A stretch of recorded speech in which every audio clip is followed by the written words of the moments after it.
గణపతి ఆలయాలు దేశంలో అనేక ఉంటాయి. వినాయక నవరాత్రుల సమయంలో అయితే వివిధ రూపాల్లో విఘ్న నాయకులు మనకు దర్శనమిస్తారు. కానీ పూణేలో ఉన్న దశభుజ వినాయక ఆలయం సంథింగ్ స్పెషల్. ఇక్కడ వినాయకుడి తొండం అతని కుడివైపున ఉంటుంది. ఈ దేవాలయంలో హనుమంతుని గుడి కూడా ఉంది. 10 చేతుల గణపతి విగ్రహం ప్రతిష్ఠించబడినందున దశభుజ గణపతి అనే పేరు వచ్చింది. దశభుజ వినాయక దేవాలయం మహారాష్ట్రలోని పూణేలో ఉన్న వినాయకుడి దేవాలయం. గణపతిని శక్తివంతమైన యోధుడిగా, రక్షకుడిగా భావిస్తారు.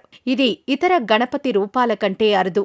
ఏపీలోని అనంతపురం జిల్లా రాయదుర్గంలో 14వ శతాబ్దం నాటి దశభుజ గణపతి ఆలయం విశేషంగా ఆకట్టుకుంటోంది. దేశంలో ఎక్కడా లేని విధంగా దశభుజాలు కలిగి భారీ విగ్రహ రూపంలో ఉన్న దశభుజ వినాయకుడు రాయదుర్గంలో వెలిశాడు. 14వ శతాబ్దంలో భూపతిరాయలు కాలంలో వెలిసిన ఈ వినాయకుడు తన తండ్రి శివుని వలె త్రినేత్రుడై ఉంటారు. అంతేకాదు, ఎక్కడైనా వినాయకుడికి తొండం ఎడమవైపు ఉంటుంది. కానీ ఇక్కడ మాత్రం కుడివైపు తొండంతో పూర్ణ ఫలంతో కనిపిస్తారు. 15 అడుగుల ఎత్తుతో 12 అడుగుల వెడల్పుతో భారీ కాయంగా మనకు వినాయకుడు దర్శనమిస్తాడు.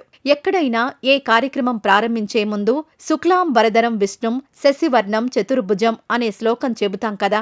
అంటే ఈ శ్లోకం ప్రకారం చూస్తే వినాయకుడు 4 చేతులు కలిగి ఉంటాడని అర్థం. కానీ ఇక్కడ మాత్రం తన తల్లి మహాశక్తి పార్వతీదేవి వలె 10 చేతులతో వినాయకుడుంటాడు. ఎడమవైపున 5 చేతులు, కుడివైపున 5 చేతులతో ఒక్కో చేతిలో ఒక్కో ఆయుధం ఉంటుంది. కుడివైపున మొదటి చేతిలో నారీకేళం, రెండో చేతిలో చక్రం, మూడో చేతిలో త్రిశూలం, 4వ చేతిలో ధనస్సు, 5వ చేతిలో అంకుశం ఉంటాయి.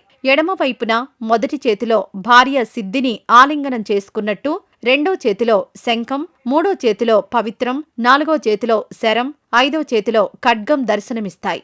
ఇక కళ్ళు తన తండ్రి అయిన పరమశివుని వలె 3 కన్నులతో వినాయకుడుంటాడు. దీనికి తోడు విగ్రహానికి కుడివైపున సూర్యుడు, ఎడమవైపున చంద్రుడు ఉండడంతో విశ్వ గణపతిగా కీర్తిస్తారు. విగ్రహం ఎడమ అరికాలి కింద అష్టదళ పద్మం ఉంది. కాళ్లకు గజ్జెలు, కాలి కింద మూషిక వాహనము ఉంటాయి. మొత్తం మీద ఇక్కడ స్వామివారు మహాచిద్విలాసంగా కనిపిస్తాడు. మనసులో ఏ కోరిక కోరినా నెరవేరుతుందనే నమ్మకం ఇక్కడ బలంగా ఉంది. ఆంధ్ర, తెలంగాణ, కర్ణాటక, తమిళనాడు ప్రాంతాల నుండి భక్తులు విశేషంగా తరలివచ్చి స్వామివారిని దర్శించుకుంటున్నారు. వినాయకునికి దేశంలో ఎన్నో ఆలయాలున్నప్పటికీ రాయదుర్గంలో ఉన్న దశభుజ గణపతి తన ప్రత్యేకతను చాటుకుంటున్నారు.